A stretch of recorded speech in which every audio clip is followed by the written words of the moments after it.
नमस्कार, स्वागत है आपका हमारे इस विशेष कार्यक्रम में। आज हमारे साथ मौजूद हैं जाने माने डॉक्टर रवि डोसी। डॉक्टर साहब, स्वागत है आपका हमारे इस कार्यक्रम में।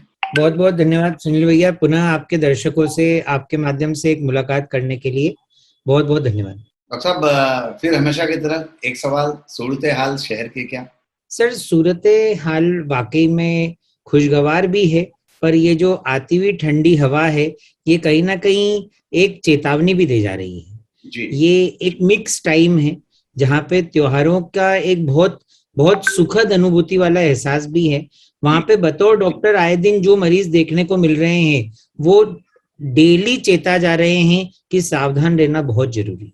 आपकी इस बात को थोड़ा सा मैं और आगे समझना चाहता हूँ कि मरीज आपको चेता कर जा रहे हैं कि आगे वाला समय थोड़ा सा ठीक नहीं है, अगर हम प्रिकॉशन लेंगे तो सब कुछ स्थितियां ठीक रह सकती है। निश्चित रूप से सर, देखिए, एक जादुई आंकड़ा होता है 0। जब प्रतिदिन या अधिकांश दिनों में ये आंकड़ा व्यक्ति देखता है, समाज देखता है कि अब कोविड के केस तो सब 0 हो गए, तो चौतरफा एक जो बड़ी एक निराशा सी थी वो ऑटोमेटिकली आशा में बदल जाती है।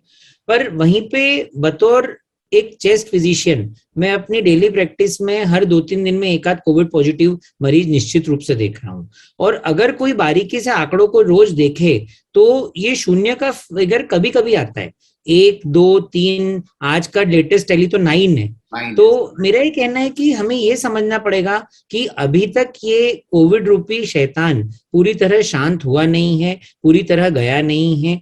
और हमारी प्रैक्टिस में अभी कितने ही ऐसे पेशेंट्स आ रहे हैं जिनको हम किसी वायरस का लेबल नहीं कर पा रहे हैं कि आपको फला वायरस है, पर अगर उनका सीटी स्कैन देखें, अगर उनका प्रेजेंटेशन देखें तो वो 100% हमें पिछले साल की वो अनुभूति करा जाता है कि अरे यार यही चीज थी जो कोविड में होती थी और कहीं ये व्यक्ति कॉम्प्लिकेट ना हो जाए। डॉक्टर साहब, जैसा आपने कहा कि कहीं ना कहीं पिछले साल जैसा थोड़ा थोड़ा माहौल बनने लगा है, इसके पीछे कारण क्या मानते हैं आप? लोगों की लापरवाही सामने आ रही है? देखिए सर, लापरवाही कहना एक बहुत कठोर शब्द होगा सर। आदमी का, मानव का एक नेचर होता है कि वो फ्री रहना चाहता है। आप किसी को बंधनों में, चाहे वो सोशल डिस्टेंसिंग का कह लें, चाहे वो नियमों का कह लें लॉकडाउन के रूप में, या इवन मास्क का कह लें, तो एक हद तक हम एक फ्री माइंड को उसमें कैद कर सकते हैं। बट हमें ये समझना पड़ेगा कि आखिर उसकी जरूरत बहुत ज्यादा है। अगर हम इन चीजों को इग्नोर करते हैं तो ये हमें एक बहुत गहरे संकट में डाल सकता है। और अभी एक ठंड का जो माहौल आ रहा है, ऐसे में वैसे भी स्वाभाविक रूप से इन्फ्लुएंजा वाले pneumonia, common cold, routine bacteria के निमोनिया बहुत ज्यादा मात्रा में हम देखते हैं। तो अभी भले ही हमारी फ्रीडम हमें लगे कि इन चीजों से प्रभावित है, बट मेरा मानना है कि एज अ सोसाइटी हम, अगर मैं इंदौर की बात करूं तो एक मेच्योर सोसाइटी है यहाँ की, हमें वो मेच्योरिटी दिखाने की बहुत ज्यादा जरूरत है।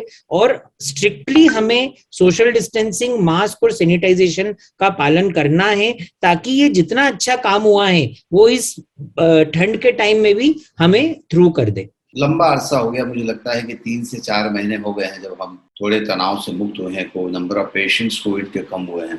घट बढ़ जरूर रहे हैं, किसी दिन 0 है तो कल 9 थे, पर मुझे लगता है कहीं ना कहीं हम सब लोगों में जागरूकता की बहुत ज्यादा जरूरत है। निश्चित रूप से सर, आप देखिए, आए दिन अभी आंकड़े बड़े स्पष्ट होते जा रहे हैं। हमारे इंडियन मेडिकल एसोसिएशन के पटल पर भी अभी डिस्कशन बहुत तेज हो गया है कि पहली वैक्सीन में तो हम शतक मारने जा रहे हैं, पर दूसरी वैक्सीन के मामले में तो हमें बहुत मेहनत करने की जरूरत है। अभी भी ये दूसरी वैक्सीन जब तक पूरी नहीं होगी, हमारे कोविड का सुरक्षा चक्र पूर्ण नहीं होगा, वो अभी भी भेदा जा सकेगा। इसलिए ये अवेयरनेस बहुत ज्यादा जरूरी है कि अपने सेकेंड वैक्सीन के प्रति भी आप उतने ही जागरूक रहें, उतने ही निष्ठावान रहें जितना आप पहली वैक्सीन के उसमें रहे हैं। अगर सामाजिक कार्यक्रम होने लग गए हैं तो कोई भी ये नहीं बोलता है कि आप एसएमएस का पालन मत करिए।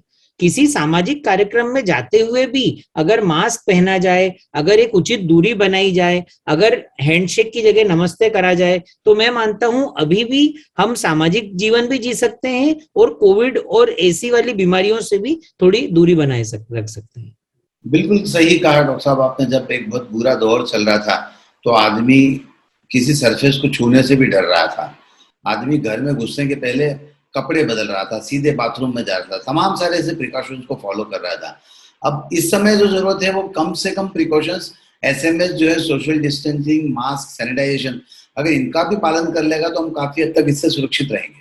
निश्चित रूप से सर, अधिकांश जो कम तीव्रता के केस हैं, अगर वो आप किसी देखिए, ये एक चेन ऑफ ट्रांसमिशन का सिस्टम है या गेम है बेसिकली। अगर चेन ऑफ ट्रांसमिशन को हमने हमारे मास्क के बैरियर से तोड़ दिया, तो अब इम्यूनिटी, अब इतनी फर्स्ट वैक्सीनेशन के बाद में काफी लोगों के अंदर इम्यूनिटी तो आ गई है, तो हम निश्चित रूप से इसको बहुत ज्यादा पैमाने पे फैलने से बचा सकेंगे। इसलिए बहुत ज्यादा जरूरी है कि हम इन चीजों का, एसएमएस के रूल्स का बहुत ही ज्यादा निष्ठा से पालन करें। मतलब आपने कहा इम्यूनिटी आ गई है, जी जी। वो डोज जिनको लग चुके हैं उनको लेकर जी। क्या कहना है? उनको फिर भी प्रोटोकॉल तो फॉलो करना ही चाहिए? देखिए, निश्चित रूप से मैं मतलब अपने खुद के तजुर्बे से ही आपको 2 केस की कहानी बताऊंगा। अभी पिछले 3 महीने में कुछ ऐसे 2-3 वाकये हुए जब मतलब करीबन 8-10 पेशेंट्स का हम फिगर मान लें, उनमें से 2-3 अनवैक्सीनेटेड रहे और 3-4 वैक्सीनेटेड रहे। जो वैक्सीनेटेड रहे, सिटी में उनके प्रभाव था और वो प्रभाव 40-50% था, पर वैक्सीन के प्रभाव की वजह से रिकॉर्ड 4 से 5 दिन में वो लोग घर भी जा सके, पॉजिटिव से नेगेटिव कन्वर्जन भी हो गया, और उनके अंदर इतना लंग इन्वॉल्वमेंट होने के बावजूद ऑक्सीजन की जरूरत हमको कभी भी नहीं मिली, और वो साधारण बेसिक प्रोटोकॉल से ठीक हो गए। वहीं पे जो अनवैक्सीनेटेड थे, उनके सीटी का प्रतिशत औसतन 25 से 30% रहा, पर उन्हें ऑक्सीजन की भी आवश्यकता रही, और ऑन एन एवरेज उनको 12 से 15 दिन पूरी तरह ठीक होकर नेगेटिव जाने में लगे। तो निश्चित तौर पर वैक्सीनेट होना बहुत ज्यादा इम्पोर्टेंट है, और जैसा आपने अभी कहा कि पहले डोज के बाद अपने आप को सुरक्षित नहीं माने, दूसरा डोज भी लगाएं, तभी आप अपने आप को सुरक्षित मान सकते हैं, लेकिन तब भी प्रोटोकॉल का फॉलो आपने करना ही होगा। निश्चित रूप से प्रोटोकॉल बहुत सरल है, बहुत सिंपल है, बिल्कुल, मतलब it is not expensive also, बहुत ही अच्छा और सुंदर प्रोटोकॉल है। सोशल डिस्टेंसिंग, 2 गज की दूरी बहुत है जरूरी, मास्क पहनिए, और सैनिटाइजेशन, मतलब अपने हाथ को आप धोइए। आप अल्कोहल बेस्ड सैनिटाइजर से भी वो कर सकते हैं, या फिर हमारे घर में पानी और साबुन रहता है, हमारे ऑफिस में पानी और साबुन रहता है, प्रत्येक दुकान में पानी और साबुन रहता है। आप जब भी कहीं बाहर से आए, आप पानी और साबुन से मिनिमम 20 सेकंड के लिए हाथ धोइए, तो आप वैसे ही अपने हाथ के सरफेस को कोविड मुक्त कर देंगे। निश्चित रूप से प्रोटोकॉल का पालन होना चाहिए। डॉक्टर साहब, जैसा पिछली बार जब हम बात कर रहे थे तब आपने कहा था कि अब हमारे पास सिर्फ क्रोसिन और ऑक्सीजन 2 ही हथियार हैं कोरोना से लड़ने के। आज भी वही स्थिति या कुछ नया है उसमें? एक शोध का एक बहुत बड़ा क्या कहते हैं, डाटा बैंक अब हमारे पास आ गया है, जिसमें काफी सारी चीजें जो हमने यूज करी है इन पिछले 2 लहरों में, उसमें उनके प्रोज एंड कॉन्स अब बड़े स्पष्ट रूप से डिफाइन हो चुके हैं। रेमडेसिविर, जिसके लिए भैया आप खुद जानते हैं कि कितनी हाहाकार मची थी, उसकी उपयोगिता कितनी लिमिटेड है। टोसिलिजुमैब, जो लोगों ने 3-3, 4-4 गुना अपने व्यय करके लिया था, उसकी उपयोगिता कितनी लिमिटेड है। हम ये समझ चुके हैं कि बहुत अधिक और सब कुछ दे देने से ज्यादा जरूरी है बीमारी के उस टाइम पे प्रॉपर चीज दीजिए, तभी वो प्रॉपर बेनिफिट करेगी। नया तो पेशेंट्स जो आपके पास आ रहे हैं, जो पेशेंट्स फीवर के आ रहे हैं, थोड़ा बहुत लंग्स इन्वॉल्वमेंट आ रहा है, डेंगू और कोरोना को कुछ कोरिलेट कर रहे हैं क्या? देखिए, मैं डेंगू और कोरोना का उदाहरण बिल्कुल वैसा ही है जैसे छाती में हार्ट और लंग्स का कोरिलेशन है। छोटी सी बात है, पर एक चेस्ट फिजिशियन का दर्द बयान कर देता हूँ। 90% लोग आके बोलते हैं चेस्ट फिजिशियन मतलब हार्ट का डॉक्टर है। कोविड के बाद ये पता चला कि लंग्स नाम की कोई चीज है और उनके भी डॉक्टर होते हैं। उसी प्रकार से अब पिछले 2 साल से कोविड इतना स्थापित हो चुका है कि कोई भी वायरल निमोनिया के प्रेजेंटेशन में व्यक्ति सबसे ज्यादा घबराता कोविड से है। कई लोग अपना कोविड आरटीपीसीआर करा के सीधे आ जाते हैं और कहते हैं साहब कोविड तो नेगेटिव है, अब तो जो भी आप संभाल लेना। पर इसी बीच में डेंगू आ गया। डेंगू ने इस बार अनपेक्षित रूप से फेफड़े के ऊपर प्रभाव बहुत ज्यादा किया है, और उसके अंदर छाती में पानी भर जाना, ऑक्सीजन की जरूरत पड़ना, सडनली तेज खांसी चलना, ये चीजें हम लोग हर साल देखते हैं, पर अगर प्रतिशत के तौर पे देखो तो इस बार डेंगू में वो चीज ज्यादा हो रही है।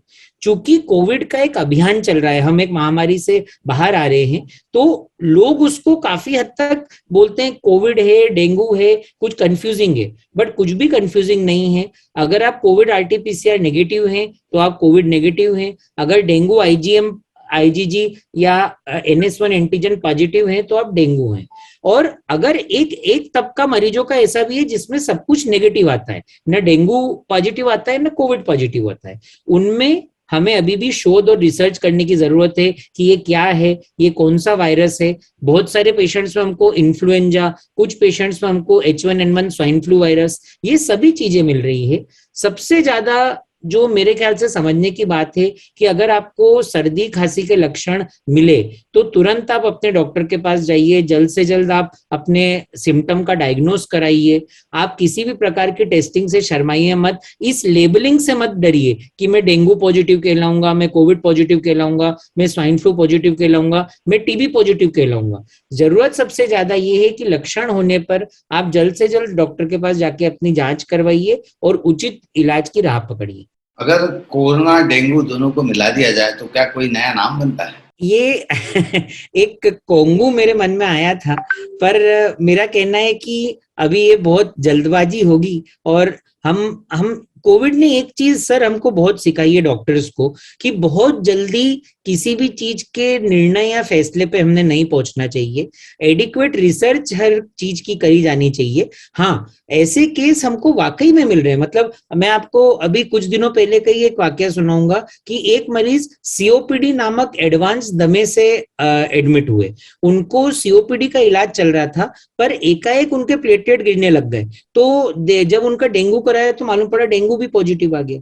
तो यहीं पे कई पेशेंट्स जो कोविड के लिए आए थे, सिटी में बिल्कुल कोविड था, पर जब डेंगू की जांच कराई तो उनका डेंगू पॉजिटिव आ गया। तो कहीं ना कहीं शायद जो डार्विन की थ्योरी है, सर्वाइवल ऑफ द फिटेस्ट, तो इन बीमारियों में भी एक वर्चस्व की लड़ाई चल रही है और वो भी अनेकों अनेक रूप से अपने सामने आने की कोशिश कर रहे हैं। जैसा आपने कहा कि इस समय ठंड है और ठंड में संकेत मिलते हैं कि वायरल डिजीजेस ज्यादा होती है और बहुत सारी दिक्कतें होती, तो क्या हमको इन सब चीजों से, इन बीमारियों से बचने के लिए जो कोरोना के प्रोटोकॉल के अलावा और कुछ फॉलो करना चाहिए? भैया बहुत ही प्रासंगिक प्रश्न है आपका।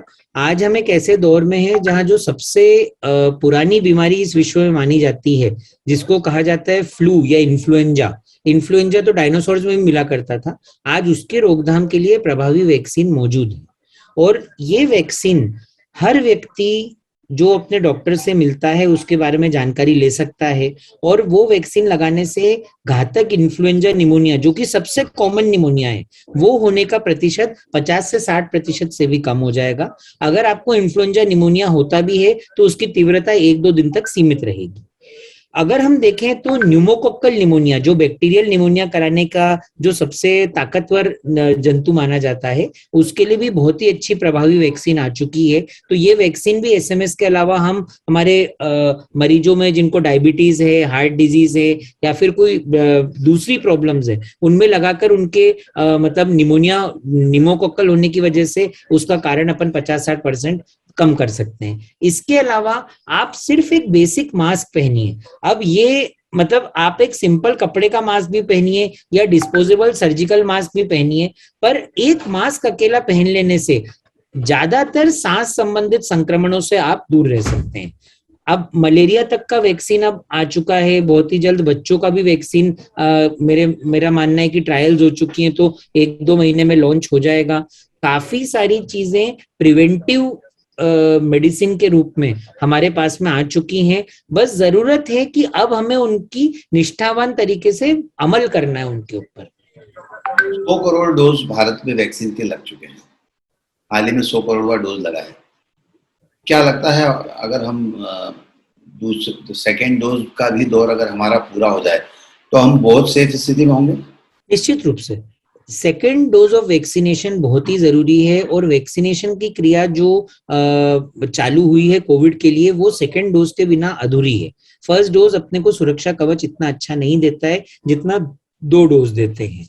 100 करोड़ वैक्सीन करके हमें हमारी जो व्यवस्था है, जो हमारा प्रशासन है, उसने एक हर्ड इम्यूनिटी की तरफ हमारे कदम बढ़ाए हैं और निश्चित रूप से बीमारी की तीव्रता, बीमारी की संख्या अब कम हो रही है। तो ये 100 करोड़ वैक्सीन अपने आप में एक बहुत काबिले तारीफ अचीवमेंट है और इससे कोविड के ऊपर काफी हद तक कंट्रोल हमें मिला है। बस हमें जरूरी है कि इस विंटर जो आ रहा है, मैं मानता हूं भैया कि नवंबर से लेकर ये जो मार्च का समय है, ये हमारे लिए बहुत ज्यादा सावधानीपूर्ण रहना है। और अगर इस टाइम पे हमने इतनी स्पीड में जो वैक्सीनेशन हो रहा है उसमें अपना सेकेंड वैक्सीनेशन करा लिया, तो निश्चित रूप से मार्च की होली हम सब के लिए एक बहुत अच्छी खबर लाएगी। इंदौर की रंगपंचमी की गैर भी निकल सकती है।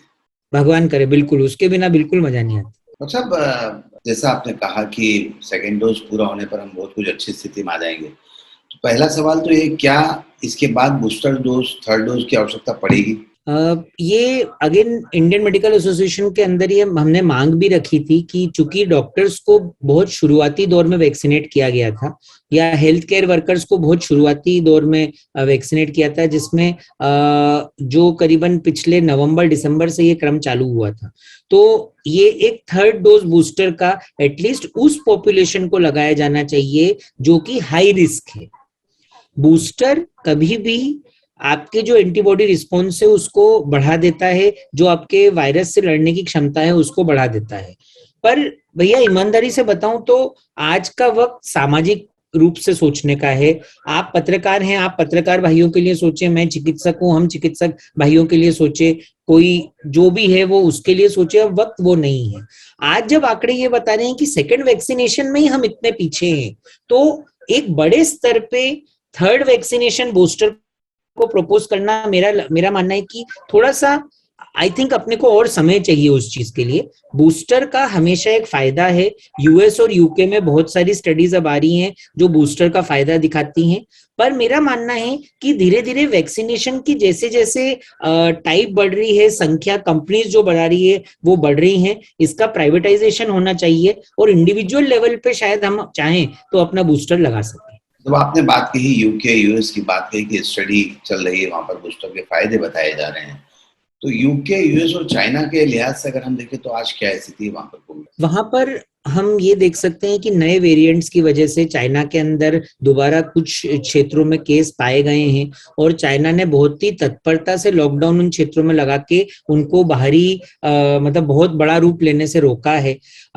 ये चाइना में आइडेंटिफाई किया गया है कि एक बुजुर्ग दंपत्ति जो बाहर से आए थे वो चाइना के उन प्रांतों में गए जहां वो रहते हैं और वहां से वो कोविड का स्ट्रेन आया है। तो ये एक बहुत सावधान करने वाली बात है कि जो ट्रेवलिंग अब पूरी तरह चालू हो गई है, परसों से इंदौर का एयरपोर्ट तो 24 घंटे ऑपरेट करने लग जाएगा, तो बाहरी व्यक्तियों को कुछ समय के लिए क्वारंटीन रहना, उनकी टेस्टिंग और अगर पॉजिटिव आए तो उनकी जीनोम सीक्वेंसिंग होना, ये बहुत ज्यादा जरूरी है।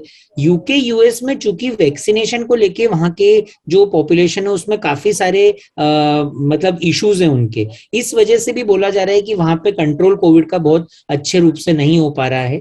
पर फिर भी हमें इंडिया में अभी तो काफी अच्छा कंट्रोल है, संख्या भी मरीजों की कम है। आप मानेंगे जो हाई प्रेवलेंस क्षेत्र हैं, जैसे केरला की हम बात करें तो केरला के ही मेरे एक डॉक्टर मित्र से मेरी बात हो रही थी, वो बोल रहे थे कि जहां कोविड के केसेस हैं वहां पे भी अब कम्युनिटी लाइफ, स्कूल, थिएटर्स अब धीरे धीरे खुलने लग गए हैं। तो ये बताता है कि केसेस की संख्या है पर उनकी सीवियरिटी अब इतनी ज्यादा नहीं है, थैंक्स टू वैक्सीनेशन।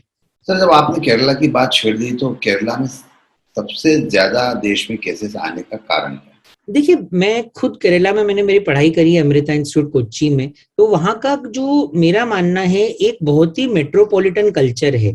वहाँ पे आपको हर घर में एक व्यक्ति गल्फ में रहता हुआ या विदेश में रहता हुआ मिल जाएगा। वहाँ का इंटरनेशनल एयरपोर्ट अगर आप देखेंगे तो आपको वो हमारे सरवटे बस स्टैंड से अलग नहीं लगेगा। मैं भीड़ की बात कर रहा हूँ, वहाँ इतने लोग आते जाते हैं कि उनके लिए फॉरेन ट्रेवल एक बहुत बड़ा इशू नहीं है।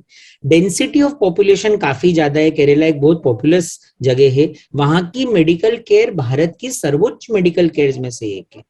पर वहां पे जो मेट्रोपॉलिटन हाई डेंसिटी पॉपुलेशन, ये दो चीजें ऐसी देखी गई है। ये भी एक इंटरेस्टिंग चीज ऑब्जर्व करी गई है कि वहां के पॉपुलेशन में जो एंटीबॉडी का लेवल रहता है वैक्सीनेशन के बाद में, वो उतना ही ज्यादा लेवल पे नहीं जा रहा है जितने रेस्ट ऑफ इंडिया में हो रहा है। तो ये भी एक कभी शोध का विषय चल रहा है कि क्या कोई जेनेटिक फैक्टर है उस पॉपुलेशन में जिससे वैक्सीनेशन का रिस्पॉन्स इतना अच्छा नहीं आ रहा है। केरला को देश में सबसे ज्यादा लिटरेट स्टेट के तौर पर जाना जाता है, बावजूद उसके वहाँ क्या लोग असावधानी रख रहे हैं? क्या कोई जेनेटिक फैक्टर जैसा आप कह रहे हैं, क्या वो कारण है या कुछ और? सर मैं एक तजुर्बे से कहूंगा कि आप कभी केरला जाएंगे तो वहां पे नॉर्मल पानी पीते ही नहीं है, वो उबला हुआ पानी रूटीन में ही पीते हैं। बहुत ही ज्यादा साफ सफाई पसंद, और देखा जाए तो एक मेच्योर सोसाइटी है। तो निश्चित रूप से देखिए, जितना हमारे इंटरव्यू के शुरू के भाग में हमने ये ऑब्जर्वेशन शेयर किया था कि सोशल डिस्टेंसिंग और मास्क पहनने की प्रवृत्ति समाज अब उससे थोड़ा सा कतराने लग गई है, आई थिंक वही चीज वहां पे है। हालांकि मेच्योरिटी और उन लोगों का रूल अगर पालने का मैं आदत का सिस्टम बोलूं तो वो फॉरेन लेवल्स का है, मतलब they are very sincere people.